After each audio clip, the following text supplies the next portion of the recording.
Private business and government are a little like oil and water. They don't usually mix. Still, politics are at play in the market basket dispute, even if there's no seat at the bargaining table for government officials.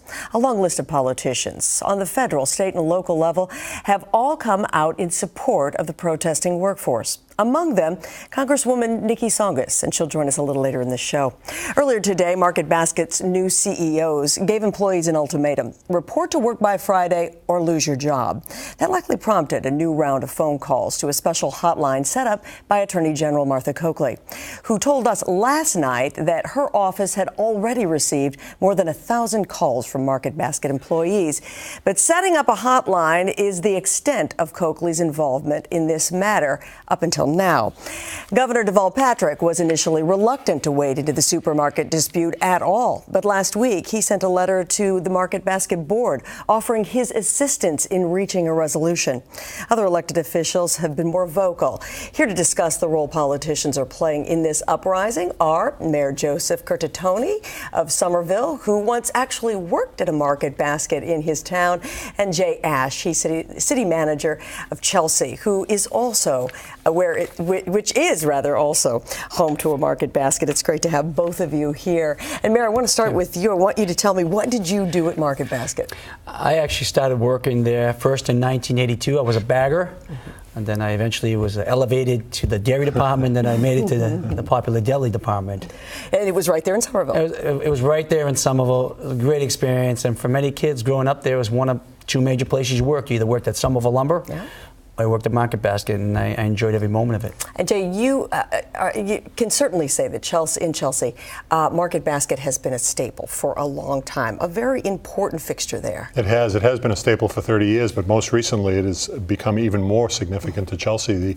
About 5 years ago, opened up the largest food-only supermarket on the East Coast at the time, 133,000 square feet, 45 cash registers ringing all the time. Right. And it has been very interesting to see that not only was it important to residents to have a great outlet for shopping, but it has really become a center of town. It's a town square where people meet each other and greet each other and share community with each other. And you're in a community where 1 in 4 people is living in poverty. So I think those people really appreciate the low-cost grocery shopping there. What has this strike been like for them?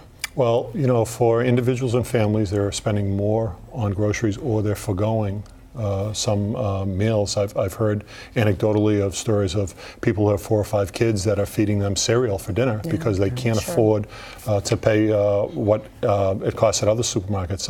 You know, families and individuals are spending $50, $100, $200 more a week, and that's significant in a population that needs to save every penny it can. So as we've said, a lot of politicians have weighed in. The two of you have been pretty vocal about supporting these employees and wanting to see these stores open again. Do politicians have a place in this debate with a private company?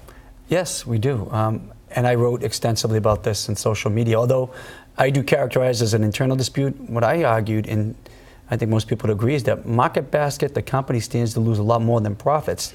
They're actually going to lose the pathway that gained them a stronghold of the marketplace.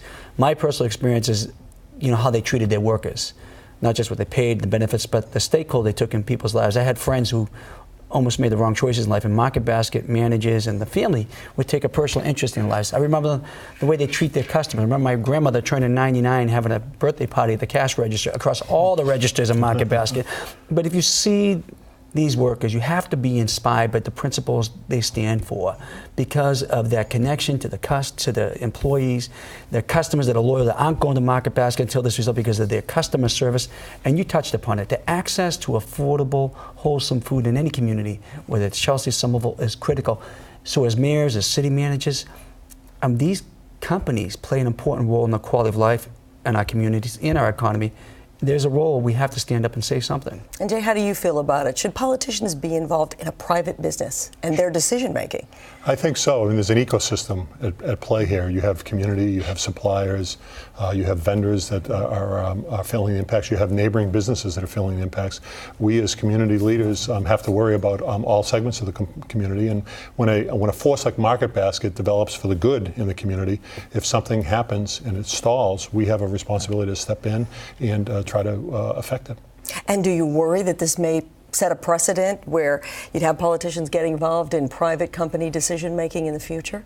Well, you know, I don't think it sets a precedent. I think Politicians speak up all the time.